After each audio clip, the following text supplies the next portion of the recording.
15টা সুন্নত মুখস্থ রাখতে হবে। 1 নাম্বার সুন্নত ফজরের সালাত জামাতে পড়তে হবে।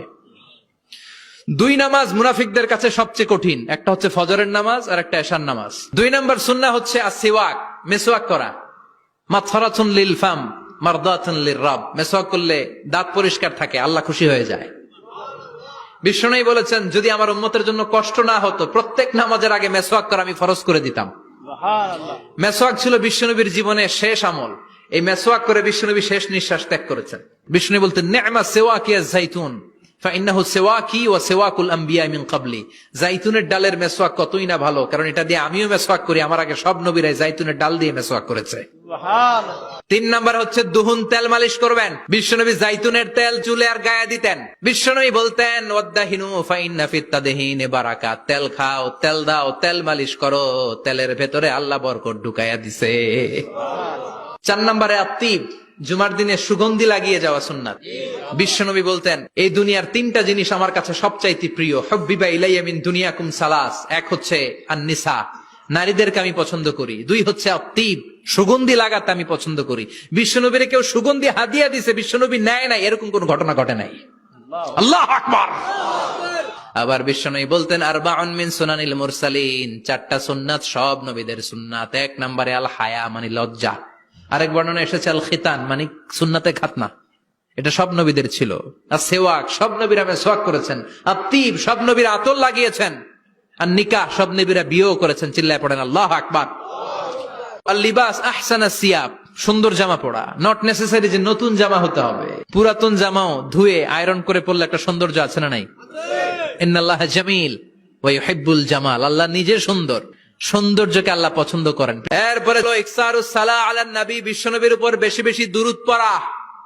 বিশ্বনবী বলতেন জুমার দিন শ্রেষ্ঠ দিন, এই দিন আমার উপর বেশি বেশি দুরূদ পড়ো। ফাইন্না সালাতাকুম মা'রুদাতুন আলাইয়া, কেননা তোমরা যে আমার উপর দুরূদ পড়ো, আমি মরে যাওয়ার পরে এই দুরূদগুলো কে পাঠিয়েছে তার নাম, তার বাবার নাম সহ ফেরেশতারা আমার কবরে দিয়ে আসে। সুবহানাল্লাহ। সাহাবারা বললেন ইয়া রাসূলুল্লাহ কাইফা সালাতুনা মা'রুদাতুন আলাইক, আপনি মরে যাওয়ার পরে আমাদের দুরূদ কেমন করে আপনি দেখবেন? ওয়াকাদ আরিমতা, আপনি তো পচে গলে মাটির সাথে মিশে যাবেন। বিশ্বনবী বলেন ইন্নাল্লাহা হাররামা আলাল আরদি আন তাকুলা আজসাদাল আম্বিয়া, নবীদের লাশকে খেয়ে ফেলা, নবীদের লাশকে পচিয়ে ফেলা জমিনের সব মাটির জন্য আল্লাহ হারাম করে দিয়েছে। এরপরে বিশ্বনবী বলতেন জুমার দিনে সূরাতুল কাহাফ পড়বা, কাহাফ পড়া সুন্নাহ। বিশ্বনবী বললেন সূরাতুল কাহাফ যে তেলাওয়াত করবে ইয়াকুনু লাহু নূর, এই সূরাতুল কাহাফ কিয়ামতের দিন তার সামনে বিশাল একটা আলো হয়ে আসবে। এই আলো দিয়ে পুলসিরাত পার হয়ে ওই বান্দা জান্নাতের ভেতরে ঢুকে যাবে। আবার বিশ্বনবী বলেন যারা সূরাতুল কাহাফের প্রথম 10 আয়াত তেলাওয়াত করবে জুমার দিন, শেষের 10 আয়াত যারা জুমার দিন তেলাওয়াত করবে, দাজ্জালের ফিতনা থেকে তাদেরকে মুক্ত রাখবে কে? এরপর আত-তাবকির ইলাল মসজিদ, মসজিদে আগে আগে যাওয়া সুন্নত। আগে যিনি যাবে উনি কি পাবে? তারপরে গরু, তারপরে বকরি, তারপরে মুরগি, মুরগির পরে ডিম না আন্ডা? আন্ডা। আল মাশিউ আলাল ইকদাম, বিশ্বনবী বললেন হেঁটে হেঁটে জুমার নামাজে যাওয়া সুন্নাহ।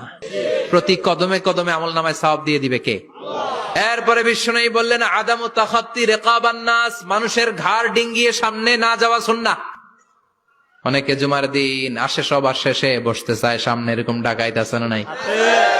বিশ্বনবী জুমার খুতবা দিচ্ছেন, হঠাৎ এক সাহাবী সব সাহাবীর ঘাড় ডিঙ্গিয়ে ডিঙ্গিয়ে সামনে আসতেছে বুলেটের মতো।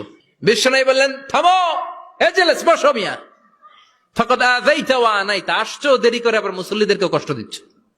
যেখানে জায়গা পাবেন ওইখানে বসবেন, মানুষের ঘাড় ডিঙ্গিয়ে সামনের কাতারে যাওয়া এটা ঠিক না।